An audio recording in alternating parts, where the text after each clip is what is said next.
to our final countdown. Look at the countdown on the gap here. Here we go, 9 seconds.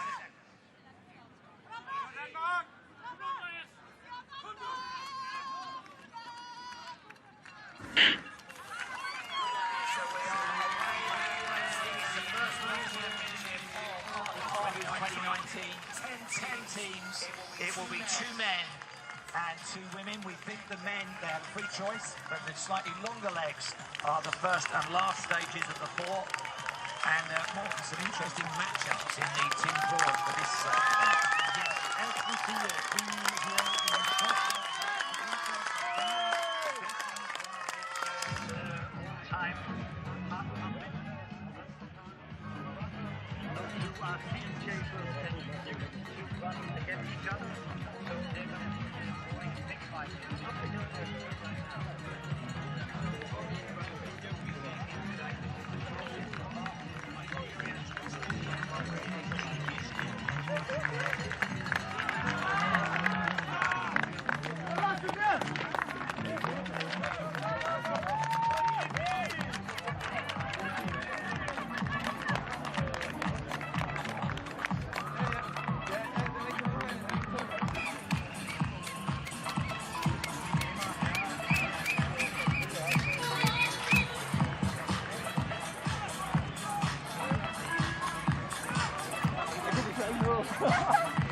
Well, we think towards the later races today it will suit marathon-type runners, but these are steeplechase specialists, arch rivals in first and third.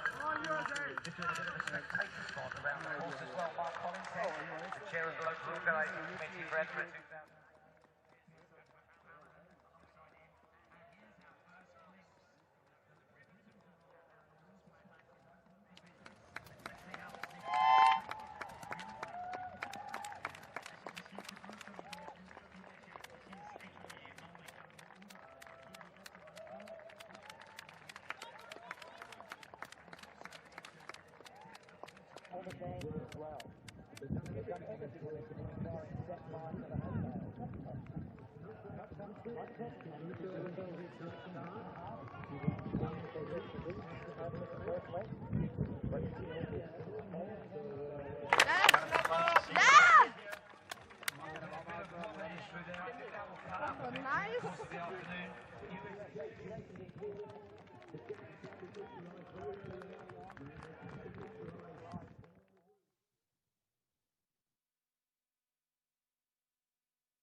To be ready, all you good spectators, to cheer the runners. The first that will be entering the roof. Let's see how fast they can do it. He's only seconds away. He's so easy. And he's just 10 meters behind. It's not a large gap. No, he might be able to close that. And actually, there is a camera that's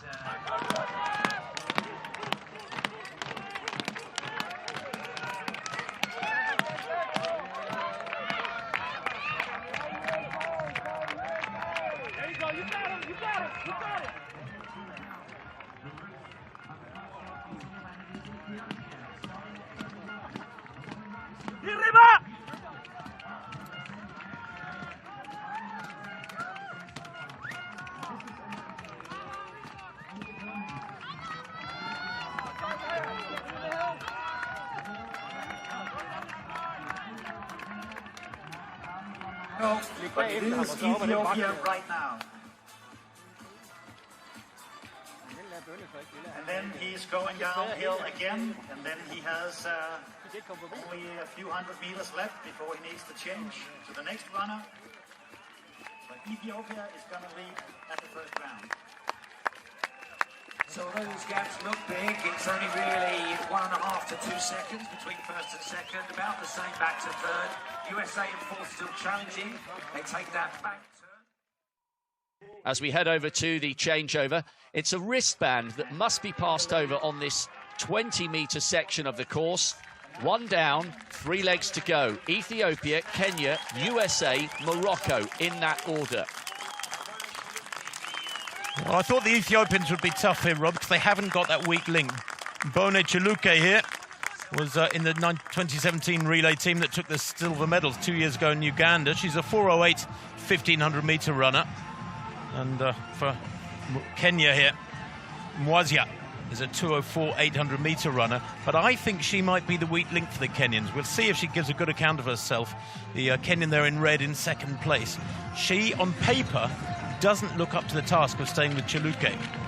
And 2 interesting things happened on that opening leg, Tim. First of all, Kipruto lost 15 or 20 metres to Ndale, not as well known. And we've got, well, just a tired figure of Rui, the Spaniard, coming home. He's found that tough going. So Kipruto lost 15 or 20 metres to a man who finished third in the Ethiopian national champs. And El Bakali went backwards up that incline as well.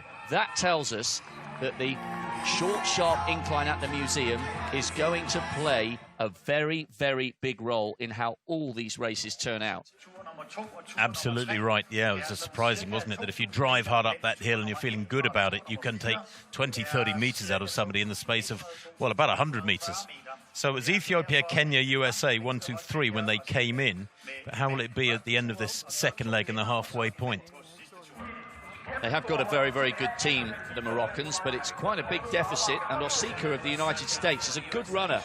She's got a 4:06 PB over the 15. Both her parents took part in the US Olympic trials back in 1988. But those are the gaps at the moment. It's Ethiopia from Kenya, USA and Morocco, and then a 20-second gap back to the Spaniards. That's why Victor Rui was picking himself up off the ground after that lung-bursting exertion on the opening leg. All 10 teams now on to their second leg. China 8:08. A tough opening circuit for them. Well, Rob, that Chinese athlete on the first leg was Xinyang Zhang, and she took 8:08. She was over 2 minutes behind the Ethiopian first leg male runner in Ndale. So a monstrous gap has opened up just on one circuit. Just after them. That's very good. Chiluke's doing a good job here. Just got to sit in behind the Kenyan. And what a fine run by Shannon Osika, the 25-year-old. I think she's closing on the 2 East Africans, Tim. Well, Osika is a world-class 1,500-metre runner. She's won 4:06. There's Mao of China on the second leg. Now, he'll be wanting to make inroads. The problem is he's so far behind, he hasn't really got a target. He's running in isolation back in 10th place. Very, very tough for him, therefore, to gauge his effort and get it right.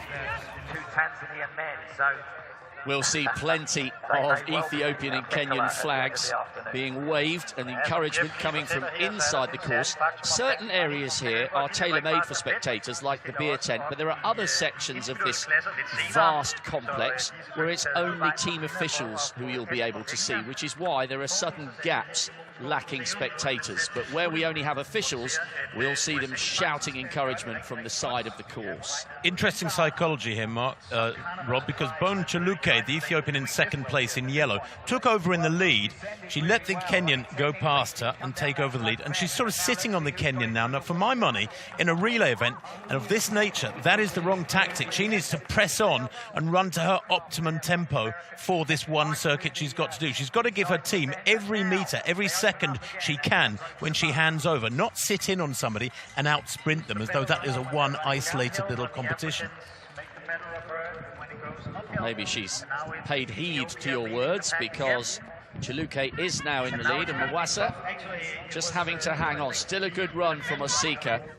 It's Farkusi of Morocco in 4th place, and bear in mind the Moroccans have got Igida, the brilliant 1500-metre runner, and Rababe Arafi going anchor leg for them. Very sticky mud there. It's only about 8 or 9 strides, but I'm sure that's energy sapping, even though they're only going through it once, and the senior men and women will have to negotiate that 5 times. That's the American in 3rd. Yeah, Shannon Asika just trying to regain contact with those two. That gap of about 25 metres between Asika there, the American near bottom of picture, chasing that leading pair, is just a little too far for her to feel sort of psychologically in contact with them. She needs to really grind it out now to try and close over this last half mile or so left. This will be fascinating here as we come round towards the museum for the 2nd time. At this very stage on the first lap, Conseslus Kipruto looked pretty smooth, and then all of a sudden Kebede Ndale took 15 or 20 metres out of him on this short but brutal incline. Well, let's see how the Ethiopian copes with this. How the Ethiopians would love to get one over on the Kenyans, who beat them in the inaugural relay 2 years ago in Uganda. It was Kenya, Ethiopia and Turkey 1, 2, 3 then, so we know we're going to get one new team on the rostrum. Turkey don't have a team today, but the Kenyans beat the Ethiopians, and how the Ethiopians would love to defeat their East African rivals today. Well, she's not pulling away just yet, but they had a couple of stumbles there over that very, very thick sand. Now the gap begins to open. The Kenyan was hanging on, Mwasa, but now she's being posed some tough questions by Bone Chiluke.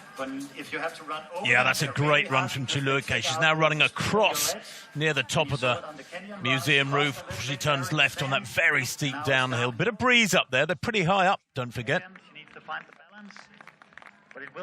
This has been a good second half to this leg by Chiluke, who will hand over to Tadesse Lemi. Just a little bit of a wobble there. She's moved right across to her left-hand side of the course, and then she'll come round to this, what we're calling the BMX bank. She didn't need it on that occasion. Now the wristband comes off, a real acceleration at the end, and it's game on. Ethiopia from Kenya, the 2 East African powerhouses, but at the moment this is looking good for the Ethiopians. On paper, not as classy a quartet as the Kenyans, but they're really posing some tough questions. As Igida now goes on to the 3rd leg, herring round that bend, the 1500-metre runner from Morocco.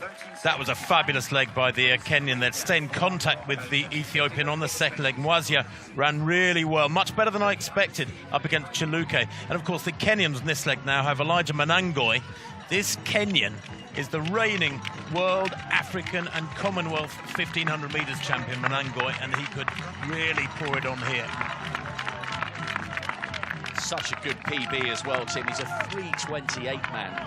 Remember, him and Timothy Cheriot worked very well together in the World Championships. The Ugandans beginning to make an impact here. That's Chilangat going on to the 3rd leg. As Jordan Mann, known as J-Man, he made the final of the US champs in the steeplechase last year. He's on the 3rd leg for the United States. But Manangoi has instantly closed down the gap on Tadesse Lemi. 79 for John Tracy. He looks so easy, Manangoi, doesn't he, Tim? Almost a bit similar to Asbel Kiprop. Very thin legs, but in that frame is an immense amount of power. Yeah, no, exactly. And the thing is that powerful legs are a real help today because of these hills. On the downslopes as much as anything else. I well remember a couple of years ago, Bekele up against Mo Farah on a downhill in the Great North Run, a half marathon. Very steep downhill on the roads. And Bekele powered down it. Mo Farah lost 30 or 40 metres within 100 because of the lack of absolute leg strength. So it's Manangoi, the reigning world champion, African champion and Commonwealth champion over 1500, up against Tadesse Lemi of Ethiopia, just 20 years of age, made the semis of the World Juniors a few years ago over the 800 metres, but on paper it is the Kenyan who's the class out of the two of them, but nothing to separate them as they begin turning their attention to a short, sharp incline, and then they'll drop down again and turn to their left for that water obstacle, which only really seems to be taking the best of them. 6 or 7 strides. They're skipping through it, aren't they? They are, and it's not deep. It's relatively minor issue on this course, even though there's been much written about it. These two teams are a long, long way back. Just passing by. The Ethiopian flags flying high once again on the inside of the course. He also needs to balance his arms. Always an interesting balance of power shift between the Kenyans and the Ethiopians. They trade the team titles. They did so in this inaugural edition 2 years ago. Kenyans actually won that by quite some margin. They were never behind because they put Asbel Kiprop on the lead leg. Rob, this is very tough for Igida, the Moroccan, back in 3rd place. He took over 13 seconds behind Ethiopia. So does he charge at these two and maybe sacrifice himself and misjudge his effort? There he is, just coming shot in the background. He's certainly not 10 or 12 seconds behind now. Look at that. Igida is closing on them. He's what? Maybe 4 or 5 seconds down. He's having a really good run. This is the man who in the last 3 Olympic 1500-metre finals has finished 5th, 3rd and 5th. And he's a very, very classy 5,000-metre runner as well. Just at the back of shot there, Igida. And still it's Menangoy leading from the Ethiopian youngster. But this is a fine, fine effort from Igida. It is a classy quartet that they've got. And it's Arabi Arafi, a very good 800-metre runner from Morocco on the anchor leg. The Ethiopians have got Fantu Werku, who got a World Junior Silver over 15.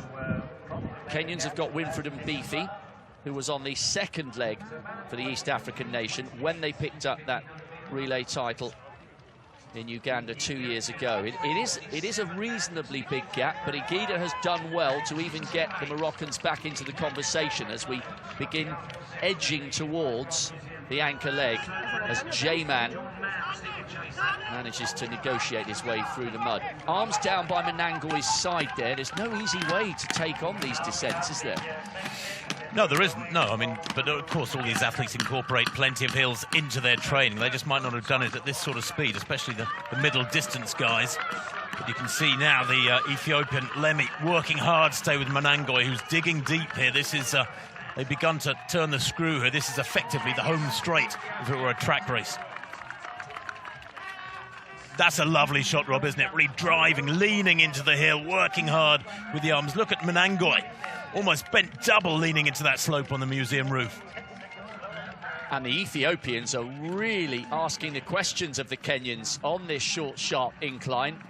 Once again, Menangoy coming under some pressure, just as Conceslas Kipruto did on the opening leg when Ndale moved ahead of him.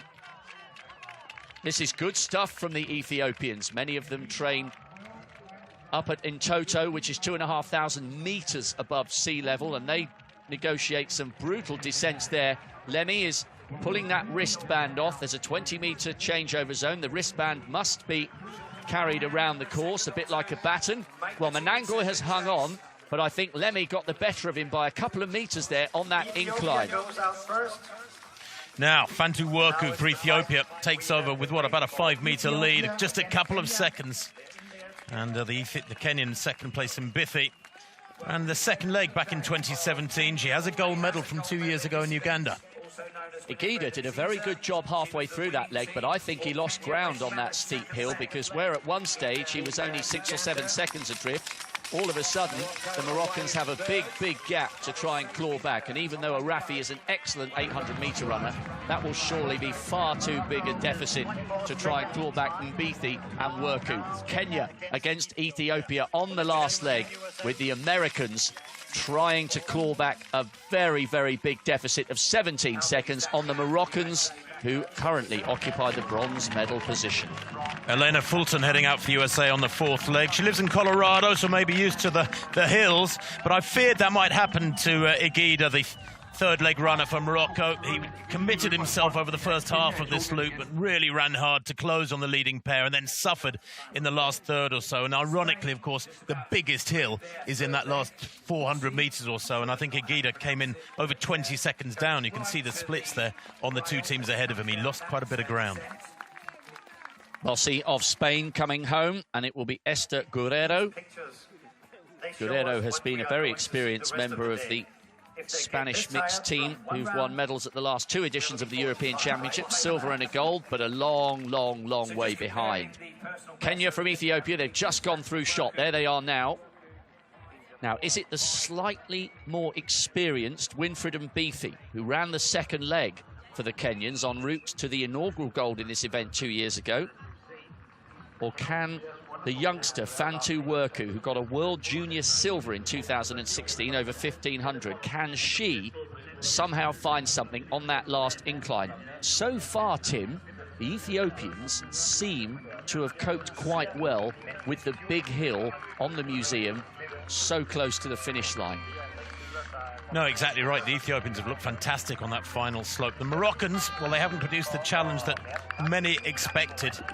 But, you know, there's one issue is that these are mostly middle-distance runners, but you put an 800-metre runner over a very hilly 2,000-metre circuit, and that's asking a lot.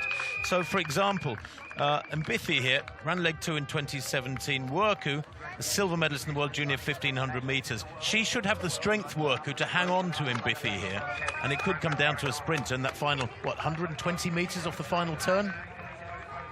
Yes, it's a long drag down to the finish. At least that is a downhill section, but they'll need it by then. This is one of the 2 longer legs, as we see Eleanor Fulton there. She was part of the US team who finished 6th in a mixed relay back in the Kololo Independence grounds.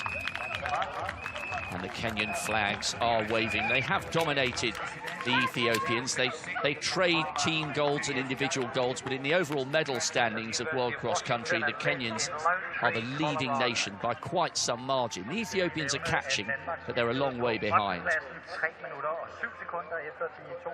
Well, sadly, only 2 European teams have entered for this one, Rob. Spain and Denmark out of the 10 teams that started. That's a little saddening for myself. I'd like to have seen more nations up against Denmark and China there. I'd love to have seen a British squad here. And Belgium and the Netherlands don't have a single athlete at these championships, which is very, very regrettable for my money.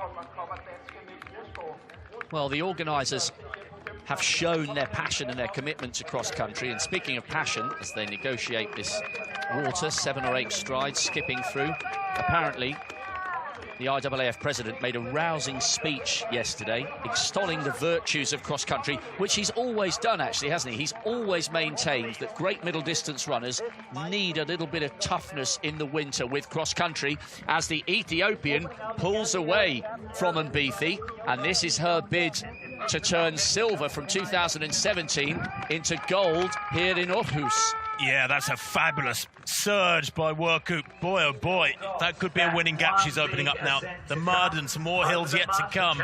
But Werku here could just have established a lead that will give her team gold and turn around the result from 2 years ago, Rob. Going back to Sebastian Coe. Yeah, Seb's got running, road running, middle distance running and cross country in his blood. He was a member of Hallamshire Harriers up in Sheffield in the north of England. That's a Harriers club. That screams cross country. He loves this sport. Well, long term, there is this bid to get cross-country back in the Olympic Games. It last appeared in Paris in 1924. Certainly, unique courses like this will help that cause. This is an absolutely superb acceleration from Fantu Werku. Not as experienced as Winfried Mbithi, but she has pulled away from the Kenyan in fine style and has opened up, what, 50, 60 metres in the space of about a quarter of a mile. And Mbithi is a beaten woman in second place. It will be silver for the Kenyans. Well, a belated birthday present for Fantu Werku here. She was 20 yesterday. What a run she has had. The celebrations will have to come tonight. She obviously put them off last night, Rob. She went out in the heat of the World Championships in London 2 years ago, but this is probably the run of her life. She's destroyed the Kenyan runner on this final leg. Well, if we needed this mixed relay to give us a clue as to how this course would affect the status quo of global cross-country running, the Ethiopians have passed the first test with flying colours. They have destroyed the Kenyans on almost every circuit with this incline. There's still no sight of Winfried Mbithi, but this is a wonderful run from Bطولة. Tim possibly called this one. They didn't necessarily have an individual standout name, but they didn't have a weak link. They didn't have a weak link, and this is their absolute ace card they pulled out on the final leg. What a run she's had. This is probably competitive with a lot of the male runners on this circuit today, Rob. She takes the final corner. The Kenyan out of sight now, Mbithi. She has won this for her team. Well, it's a glorious run into the finish for the inaugural gold medal in 2019. Bطولة has the entire finishing straight all to herself, and it's gold to Ethiopia. They upgrade their silver from 2 years ago in fine, fine style. Tough course, brilliant quartet. That is a sensational victory. Well, as Worku accelerates, we still wait to see the team in second coming home. And what about that? Boy, oh boy, Arafi, world-class middle distance runner that she is from Morocco, has torn around. She's a 3:59 1500 meter runner. She had a brilliant summer last year, and she's poured it on here. And Mbithi has had a nightmare there, Rob, over the final half mile or so. Wow. From being the favourites and having Conseslus Kipruto taking them into that hill in the lead, it has gradually, ever so slowly, unravelled for the Kenyan favourites. What a run from Arafi. Huge credit as well on the penultimate leg to Abdulati Agida, who kept them in the mix. And this is not a bad effort from the Americans either. They had a big deficit to claw back, and it was a tall order for them to try and upgrade from fourth to a podium position on that last leg. But a fine run into the finish from Eleanor Fulton, USA fourth. Two great stories there. The Ethiopian acceleration with Bطولة on the last leg, and what a brilliant anchor leg from Rabe Arafi, upgrading a certain bronze to a silver as Mbithi jogged across the line, a broken woman in third. And winning by 33 seconds, Rob. They were together 600 or 800 metres out. That is an astonishing run by the Ethiopian on that final leg. Uganda, well, it's very, very tough to put together four strong runners on this, and if you have a significant weak link, it lets the whole team down to some degree, because you just cannot expect an athlete to produce anything special. Spain coming home, what, 10 seconds so behind Uganda. In sixth place, the Spaniards, the top European team.